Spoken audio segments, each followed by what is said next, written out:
Hello friends, very happy morning to all of you. चलिए शुरू करते हैं करंट अफेयर वीकली जो हम ये एक सीरीज़ चला रहे हैं। तो हम 2 वीक्स इसमें कंप्लीट कर चुके हैं। 15 अगस्त तक हम जो अगस्त का जो हाफ पोर्शन है यानी कि 15 डेज़ तक करंट अफेयर हम कंप्लीट कर चुके हैं। अब ये नेक्स्ट तीसरा वीक हम स्टार्ट करने वाले हैं। और देखिए 16 अगस्त से लेकर 22 अगस्त तक जितने भी इंपॉर्टेंट करंट अफेयर है जो मैंने अपने लिए निकाली है, इससे बेस्ट आपको शायद कुछ भी ना मिले कहीं भी। और उसके जो पॉइंट होते हैं, किस तरीके से एग्जाम में क्वेश्चन पूछ रहा है, कैसे क्वेश्चन आने वाले हैं और प्रीवियस ईयर के क्वेश्चन कैसे आए हैं, तो उसके बेसिस पे मैं करंट अफेयर तैयार करता हूँ IQIP के साथ, यानी कि इंटरलिंक क्वालिटी इंप्रूवमेंट प्रोग्राम होता है, जहाँ से ये देखते हैं कि क्वेश्चन आए भी हैं या नहीं भी। ठीक है, तो हैंड रिटन नोट्स हैं, सबसे बड़ी बात यह है। और चलिए शुरू करते हैं बिना किसी देरी के। फटाफट से कंप्लीट कर चुके थे हम, जैसे कि हमारे ये करंट अफेयर थी और हम कंप्लीट कर चुके थे मंदिर मठों वाले क्वेश्चन तक। ठीक है, कि किसने मंदिर मठों और ट्रस्टों के पंजीकरण को अनिवार्य कर दिया है, तो ये बिहार ने ऐसा किया था। यहाँ तक हम इसको फिनिश कर चुके थे। अब अगला जो पॉइंट बनता है 15 से 16 अगस्त का जो करंट अफेयर है, वहाँ से शुरू करते हैं।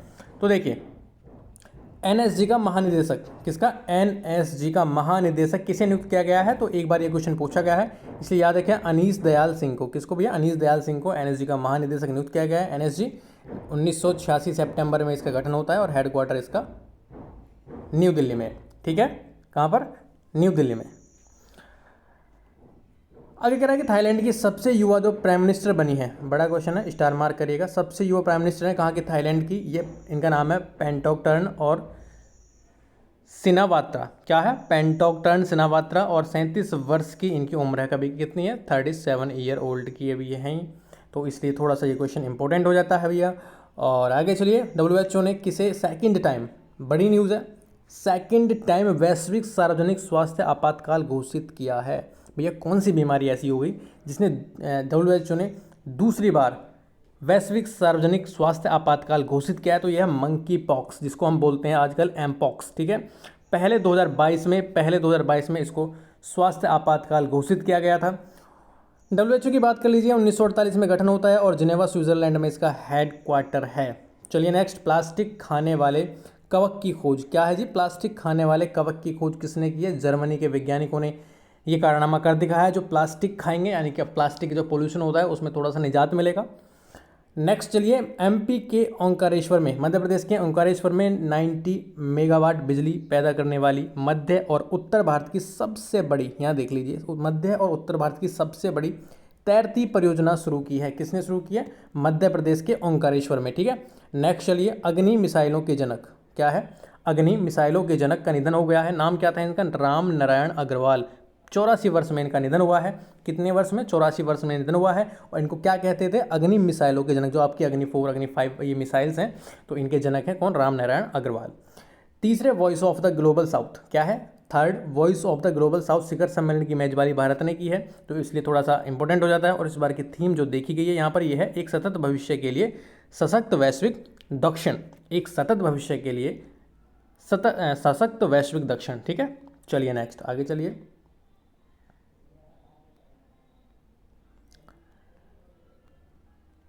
आगे कह रहा है गैस्ट्रोडिया इंडिया चर्चा में था। पूछ लेगा क्या था, तो गैस्ट्रोडिया इंडिया चर्चा में था। ये था आर्किड की नई प्रजाति। ऑर्चिड जो पौधा होता है आपका, जो सिक्किम में मिलता है, उसकी एक नई प्रजाति खोजी गई है। क्या है? गैस्ट्रोडिया इंडिया। याद रखिएगा, सिक्किम में इसको खोजा गया है। और कहाँ पर? सिक्किम में फम्बोगलह। कौन सा? फम्बोगलहो वाइल्ड लाइफ सेंचुरी। तो ये आपसे पहले पूछ रहे कि फम्बोगलहो वाइल्ड लाइफ सेंचुरी कहाँ पे है, तो इसको पहली बार भी मैंने पढ़ा है, आपसे पहले शायद मैंने इसको नहीं पढ़ा था। तो आपकी फम्बोगलहो वाइल्ड लाइफ सेंचुरी है, ये आपकी सिक्किम में। उसके बाद कैलिफोर्नियम चर्चा में था। तो कैलिफोर्नियम क्या है? एक अत्याधुनिक रेडियोएक्टिव एलिमेंट है जिसकी खोज हुई है, नाम इसका रखा गया है कैलिफोर्नियम। नेक्स्ट है भारत 2025 में, कब? 2025 में कब? अब से 1 साल बाद इलेक्ट्रॉनिक माइक्रो कार लॉन्च करेगा जिसका नाम होगा रॉबिन। नाम याद रखिएगा भैया। 2025 में भारत ने ऐलान किया है कि वो इलेक्ट्रॉनिक माइक्रो कार, बहुत छोटी सी कार होगी, सूक्ष्म कार, जिसका नाम होगा रॉबिन। और ये 2 सीटर कार होगी। कितने? इसमें केवल 2 सीटें होंगी। कितने? 2 सीटें होंगी। चलिए, रामसर सूची में 3 नए वेटलैंड जोड़े गए हैं। कितने नए वेटलैंड? 3 नए वेटलैंड यानी कि आर्द्र भूमियाँ जोड़ी गई हैं, जिनका नाम है नंजरायण पक्षी अभ्यारण्य और काजू वैली पक्षी अभ्यारण्य। दोनों को याद रखिएगा, नंजरायण और काजू वैली दोनों तमिलनाडु में है। और तीसरा जो है तवा जलाशय, ये मध्य प्रदेश में। कहाँ पर है जी? मध्य प्रदेश में। अब देखिए भारत में टोटल मिलाकर कितनी हो गई हैं wild life wetlands Ramsar site में, ये हो गई 85। रामसर साइट क्या है, जो आपके आर्द्र भूमियाँ हैं उनके रखरखाव के लिए, उनके रेगुलेशन के लिए एक कन्वेंशन हुआ था 1971 में। रामसर एक शहर है ईरान में, तो ये ईरान में हुआ था, इसलिए इसका रामसर कन्वेंशन नाम दिया गया है। और फरवरी 1982 फरवरी 1982 में भारत ने इस पर साइन किए थे। तो कभी कभी एग्जामिनर पूछ लेता है कि भारत ने कब इस पर साइन किए थे, 1971 में, 72 में, 82 में, तो आपको याद रखना चाहिए फरवरी 1982 में भारत ने इस पर साइन किए थे। 2 फरवरी आप याद रखिएगा, 2 फरवरी क्या है, 2 फरवरी आर्द्र भूमि दिवस मनाया जाता है, कौन सा, वेटलैंड डे। अब उससे बड़ी बात यह है थोड़ा सा इसमें क्या है, वो ये है कि तमिलनाडु में अभी 18 हो चुके हैं, यानी कि भारत की बात करें तो 85 हैं, और उसमें भी भारत में भी तमिलनाडु में सबसे ज़्यादा हैं। उसके बाद आपका उत्तर प्रदेश दूसरे नंबर पर आता है, ठीक है। अगर हम विश्व की बात करें तो यूके यानी कि यूनाइटेड किंगडम, ब्रिटेन वगैरह का जो कंट्री है, ब्रिटेन इंग्लैंड, तो इसमें 175 हैं, कितने, 175 सबसे ज़्यादा हैं। उसके बाद मैक्सिको है, उसके बाद आपका इंडिया है, कौन सा जी, आपका इंडिया है। तो तीनों को याद रखिएगा, बड़े पॉइंट हैं सारे के सारे, बेसिक आपका यहीं कवर करा दिया मैंने कि कितने रामसर साइट हैं, कितने भारत में हैं, भारत में कितने सबसे ज़्यादा कौन से स्टेट में हैं, उसके बाद विश्व में कितने हैं, ठीक है। अब देखिए 2024 में शामिल होने वाले, अभी क्या हुआ था कि यूपीएससी का एग्जाम हुआ था और उसमें ऐसे ही पूछा कि 2023 में जो आपके कुछ इस तरीके का पूछा था कि 2023 में जो वाइल्ड लाइफ सेंचुरी बनी है, कुछ ऐसा क्वेश्चन था। तो ऐसे 2024 में जितने भी शामिल हुए हैं देख लीजिए। अंक समुद्र पक्षी अभ्यारण्य जो कर्नाटका में है, ये अभी 2024 में शामिल हुआ था। उसके बाद है अघनाशिनी, कौन सा, अघनाशिनी, तो ये कहाँ पर है, एस्चुरी, अघनाशिनी एस्चुरी है, ये आपकी, ये भी कर्नाटका में है, ये भी 2024 में वेटलैंड में शामिल हुई है। उसके बाद मगधी केरे, कौन सा, मगधी केरे संरक्षण रिजर्व, ये आपका भी कर्नाटका में है। तो तीनों कर्नाटका में है, कौन कौन से, अंक समुद्र, अघनाशिनी और मगधी केरे, तीनों को याद रखिएगा। उसके बाद तमिलनाडु में 2 हैं, जिसके कराईवेट्टी पक्षी अभ्यारण्य और लॉन्गवुड सोलर रिजर्व 1, कौन से, कराईवेट्टी पक्षी अभ्यारण्य और लॉन्गवुड सोलर रिजर्व 1, दोनों तमिलनाडु में है, दोनों को याद रखिएगा। उसके बाद तमिलनाडु में अब से पहले हमने पढ़े थे, 2 और जुड़ गए थे। उसके बाद नागी और नकटी, ये हमने बिहार में बहुत ज़्यादा चर्चा में रहे थे, तो आपसे क्वेश्चन यहाँ से पूछ सकता है नागी नकटी से, तो बाकी भी आपको पता होने चाहिए, ताकि अगर क्वेश्चन आता है तो छूटे नहीं बस। ओके, चलिए नेक्स्ट।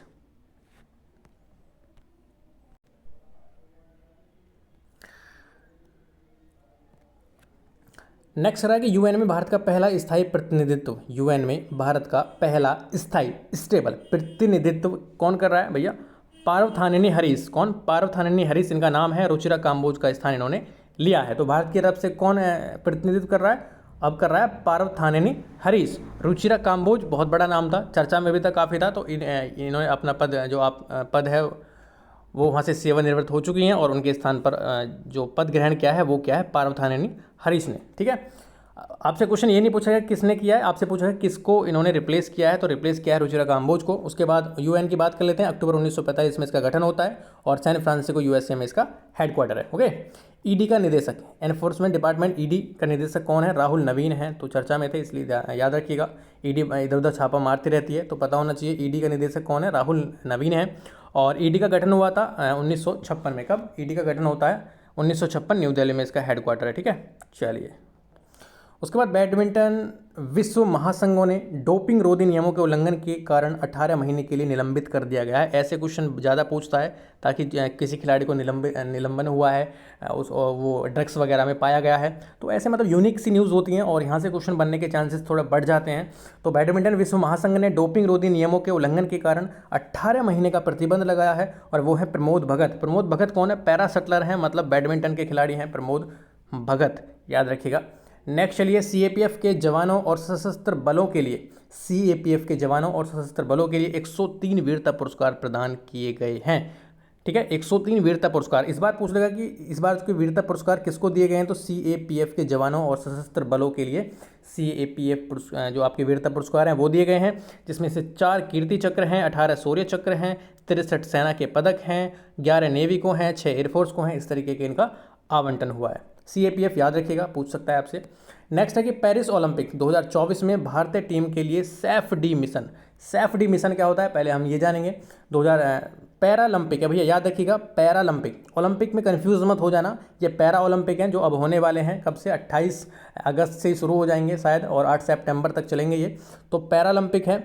और 2024 में भारतीय टीम के लिए सैफ डी मिशन के रूप में किसे नियुक्त किया गया, तो सत्य प्रकाश सांगवान, ये नाम याद रखिएगा, सत्य प्रकाश सांगवान, पूछ सकता है। सैफ डी मिशन होता है मतलब जो चीयर लीडर होता है, मतलब पूरे जो खिलाड़ी होते हैं पैरालंपिक में भारत की तरफ से जितने भी खिलाड़ी जाएंगे उनका जो मनोबल को बढ़ाएगा, उनका ख्याल रखेगा, मतलब उनकी तरफ से रिप्रेजेंट होगा और उनकी तरफ से स्पीच वगैरह देगा और उनकी तरफ से चीयर लीडर का काम करेगा। तो इस तरीके का जो होते हैं वो होते हैं सैफ डी मिशन। ठीक है, चलिए 2024 ग्रीष्मकालीन पैरालंपिक संस्करण है, इस बार 17वां है और 28 अगस्त को, कब है 28 अगस्त से लेकर 8 सितंबर तक ये चलेंगे और आयोजन इनका कहाँ पर होगा, पेरिस में ही होगा, फ्रांस में ही होगा, पेरिस में ही होगा। ठीक है, चलिए आगे देखिए, राष्ट्रीय भूविज्ञानिक पुरस्कार, राष्ट्रीय भूविज्ञान पुरस्कार 2023 से किसे सम्मानित किया गया है, तो धीरज मोहन बनर्जी को राष्ट्रीय भूविज्ञान पुरस्कार 2023 से सम्मानित किया गया है। आगे चलिए, 9वें ICC महिला T20 विश्व कप 2024 का आयोजन स्थल, 9वां ICC T20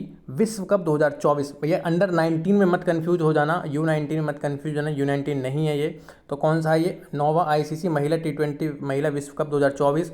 इसका आयोजन स्थल पहले बांग्लादेश में होने वाले थे, लेकिन अभी बांग्लादेश में आपको पता है कि क्या हाल चल रहा है, यानी कि बहुत अस्त व्यस्त हो चुका है, तो इसी के स्थान पर UAE संयुक्त अरब अमीरात को यहाँ पर प्राथमिकता दी गई है, यानी कि अभी संयुक्त अरब अमीरात में इनका आयोजन होगा। ठीक है, आगे चलिए, नेक्स्ट कह रहा है आपसे, मुख्यमंत्री बाल पौष्टिक आहार योजना मुख्यमंत्री बाल पौष्टिक आहार योजना हिमाचल प्रदेश ने शुरू की है, केवल सरकारी स्कूलों में इसको शुरू किया गया है।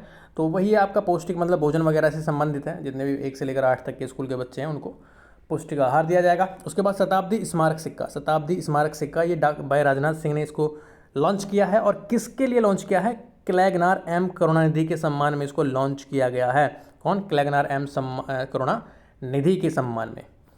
आतंकवाद के पीड़ितों की मदद और श्रद्धांजलि का अंतर्राष्ट्रीय दिवस, मदद नहीं सॉरी याद, आतंकवाद के पीड़ितों की याद और श्रद्धांजलि का अंतर्राष्ट्रीय दिवस 2024 21 अगस्त को मनाया गया। कब, 21 अगस्त को मनाया गया, याद रखिएगा 21 अगस्त। कभी कभी डेज पूछ लेता है आपके एग्जाम में।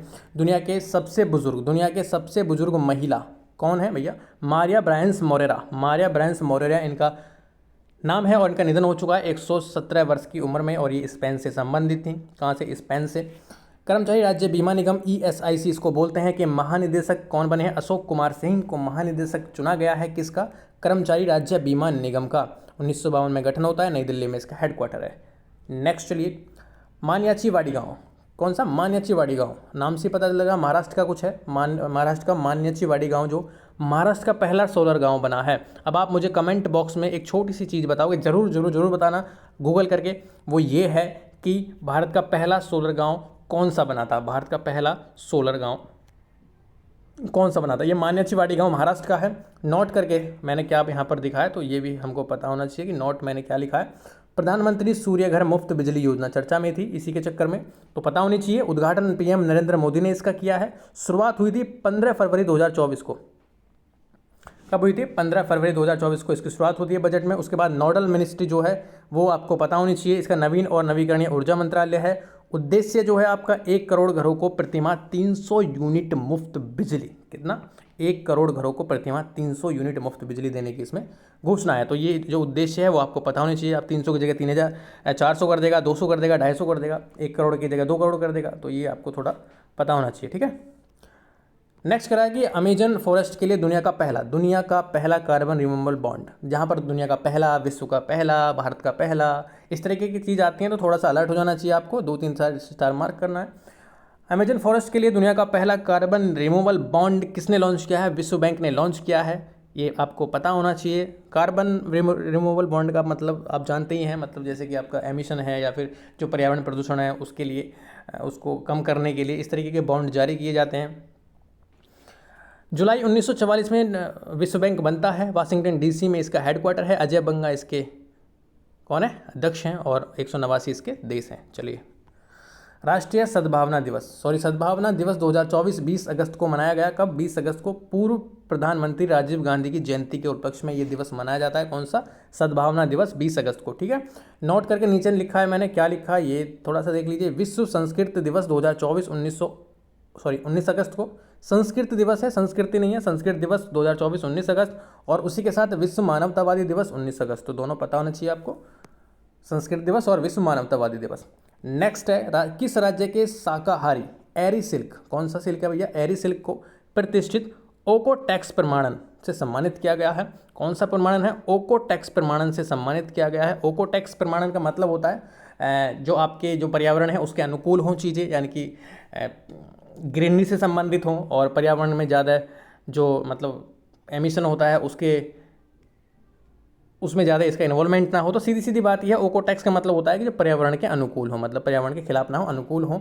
तो एरी सिल्क को प्रतिष्ठित ओकोटेक्स प्रमाण सम्मानित किया गया। तो असम का है कौन सा सिल्क? एरी सिल्क। 2025 में आईसीसी अंडर 19, पहले हमने पढ़ा था कौन सा? T20 महिला विश्व कप 2024 वाला। अब हम पढ़ रहे हैं 2025 के लिए आईसीसी अंडर 19 T20 महिला विश्व कप। कहाँ पर होगा? मलेशिया में होगा। दूसरा संस्करण है इसका। और इसी के साथ हमने इधर देखिए नोट करके, साउथ अफ्रीका में हुआ था। जी सर, पढ़ा था आपके साथ। विनर कौन था? भारत था, बिल्कुल सर। और हारा कौन था इसमें? इंग्लैंड हारा था। तो ये भी चीज़ आपको पता होनी चाहिए। पहला जो हुआ था साउथ अफ्रीका में और इसमें भारत हारा और भारत जीता और इंग्लैंड हारा था। दूसरा मलेशिया में होने जा रहा है। उसके बाद पहली बार संयुक्त कमांडर, पहली बार, तो यहाँ पर थोड़ा अलर्ट हो जाना जहाँ पर पहली बार लिखा हो। तो पहली बार संयुक्त कमांडरों का सम्मेलन JCC ज्वाइंट कमांडर जो आपका कॉन्फ्रेंस है वो यूपी के लखनऊ में, इसलिए थोड़ा यूपी स्पेशल था, इसलिए मैंने आपको इसके लिए उठाया है। तो यूपी के लखनऊ में पहली बार संयुक्त कमांडरों का सम्मेलन किया गया है। उसके बाद थीम क्या है इसकी? तो सशक्त और सुरक्षित भारत, सशस्त्र बलों में परिवर्तन। तो ध्यान रखना, जहाँ पर बल हो, सशस्त्र हो, सुरक्षित हो, तो वहाँ लगा आना सशस्त्र और सुरक्षित भारत, सशस्त्र बलों में परिवर्तन। चलिए, सशक्त। 17वें दिव्य कला मेले का उद्घाटन कौन सा भैया? 17वां है दिव्य कला मेले का उद्घाटन रायपुर छत्तीसगढ़ में इसका आयोजन हुआ है। कहाँ पर? रायपुर छत्तीसगढ़ में। दिव्य कला मेला किससे संबंधित है? जो आपके विकलांग कलाकार हैं उनके जो प्रोडक्ट हैं उनको प्रोत्साहित करने के लिए, और जो आपके विकलांग जो आपके जितने भी हैंडमेड प्रोडक्ट्स बनाते हैं उनकी इकोनॉमी को रिवाइव करने के लिए, उनको आर्थिक सहायता प्रदान करने के लिए, इस तरीके दिव्य कला मेले का आयोजन किया जाता है। तो 17वां था इस बार, रायपुर छत्तीसगढ़ में ये हुआ था। कह रहा है कि एशिया में, in the Asia airport council international ACI का सबसे उच्चतम स्तर 5 प्रमाणन प्राप्त करने वाला पहला हवाई अड्डा कौन सा बना है? कौन सा? एशिया में एयरपोर्ट काउंसिल इंटरनेशनल ACI का सबसे उच्चतम स्तर 5 प्रमाणन प्राप्त करने वाला पहला हवाई अड्डा कौन सा बना है? तो कैंपागोड़ा अंतर्राष्ट्रीय हवाई अड्डा ने यह प्रमाण पत्र प्राप्त किया है। चलिए, भारत के राष्ट्रपति के सचिव के रूप में किसको नियुक्त किया गया है? तो दीप्ति उमाशंकर हैं भारत के राष्ट्रपति के सचिव के रूप में, secretary of president Deepti Umashankar. राष्ट्रपति द्रौपदी मुर्मू है हमारी वर्तमान में, और ये 15वें नंबर की है। कौन सी? 15वें नंबर की, पता होना चाहिए। पैरा ओलंपिक 2024 के लिए भारतीय दल का ध्वजवाहक, ओलंपिक में कंफ्यूज मत हो जाना भैया, PV सिंधु वगैरह लगाया हो कभी। तो पेरिस पैरालंपिक 2024 के लिए भारत का जो ध्वजवाहक है उसे कौन नियुक्त किया गया है? सुमित अंतिल और भाग्यश्री जाधव। सुमित अंतिल आपको पता है, वही सुमित अंतिल जो मतलब भाला फेंकते हैं, 70 पॉइंट कुछ का इन्होंने विश्व एथलेटिक्स में अपना रिकॉर्ड बनाया था 2023 में। तो सुमित अंतिल और भाग्यश्री यादव दोनों को क्या है? भारतीय दल का ध्वजवाहक पैरा ओलंपिक 2024 में नियुक्त किया गया है। और 28 अगस्त से 8 सितंबर तक ये होने वाले हैं। कहाँ पर? पेरिस, फ्रांस में। चलिए, मुख्यमंत्री युवा उद्यमी विकास अभियान, मुख्यमंत्री युवा उद्यमी विकास अभियान क्यों लिया सर आपने? यूपी ने इसको शुरू किया इसलिए लिया, फाइनेंस सपोर्ट देने के लिए युवाओं को 10 लाख MSME इसमें स्थापित किए जाएंगे। 15 अगस्त 2024 को ये लॉन्च की गई थी और लगभग 50 लाख युवाओं को इसमें रोजगार सपोर्ट किया जाएगा। चलिए, नेक्स्ट है distinguished mentor of the year. Distinguished mentor of the year पुरस्कार से सम्मानित किया गया है, किससे सम्मानित किया गया है? डॉक्टर जितेंद्र सिंह को। किसको? डॉक्टर जितेंद्र सिंह को। कौन है? विज्ञान और प्रौद्योगिकी मंत्री हैं हमारे, कौन? डॉक्टर जितेंद्र सिंह। उसके बाद भारत ने किस देश को मानवीय सहायता के तौर पर 1400 किलोग्राम कैंसर रोधी दवाएं भेजी हैं? भैया जी, भारत अपनी मानवता के लिए विश्व में प्रसिद्ध है। कभी कहाँ पर अभियान भेजता है, कभी कहीं पर दवाइयाँ भेजता है, कभी कहीं पर फूड भेजता है, कभी कहीं पर ग्रेन्स भेजता है, तो कुछ ना कुछ भेजता रहता है। वैसे भी 1400 किलोग्राम कैंसर रोधी दवाएं भेजी हैं सीरिया को। कहाँ को? सीरिया को। दमिश्क इसकी कैपिटल है, आपको पता है। उसके बाद 70वें राष्ट्रीय फिल्म पुरस्कार 2024 से किसे सर्वश्रेष्ठ फिल्म के पुरस्कार के लिए चुना गया है? 70वें राष्ट्रीय फिल्म पुरस्कार 2024 में किसे सर्वश्रेष्ठ फिल्म के पुरस्कार के लिए चुना गया है? तो यह है आट्टम। क्या है? आट्टम। पेन चेंज कर लेते हैं, तो आट्टम है, ये मलयालम फिल्म है। आट्टम सर्वश्रेष्ठ फिल्म के लिए चुना गया है 70वें राष्ट्रीय फिल्म पुरस्कार के लिए। नोट करके देख लीजिए। डेब्यू फिल्म के लिए सर्वश्रेष्ठ जो है वो फौजा है, हरियाणवी लैंग्वेज में है। उसके बाद मनोरंजन है सर्वश्रेष्ठ, ये कंतारा, ये कन्नड़ में है। उसके बाद सर्वश्रेष्ठ फीचर फिल्म जो है वो कच्छ एक्सप्रेस गुजरात में है, गुजराती लैंग्वेज में है। उसके बाद सर्वश्रेष्ठ अभिनेता ऋषभ शेट्टी, मैंने इसका क्वेश्चन दिया था आपको यूट्यूब पे, वो आपने अटेम्प्ट करा, बहुत अच्छा लगा। तो अभिनेता कौन है? ऋषभ शेट्टी है कंतारा से, और अभिनेत्री आपकी नित्या सेन और मानसी पारेख। तो दोनों को आपको पता होना चाहिए। तो यहाँ पर आपकी करंट अफेयर फिनिश होती है। और चलिए चैनल को TWR को कर लीजिए आप सब्सक्राइब, और नेक्स्ट वीडियोज़ के लिए तैयार है ना, मैं आपके लिए कुछ ना कुछ नया जो एग्जाम पॉइंट ऑफ व्यू से रिलेवेंट है वो लाता रहूँगा। थैंक यू फॉर वॉचिंग, ध्यान रखिए, ख्याल रखिए। और 11,000 सब्सक्राइबर का हमारा थोड़ा टारगेट है, इसको कंप्लीट कराने की आप प्लीज़ कृपा करें।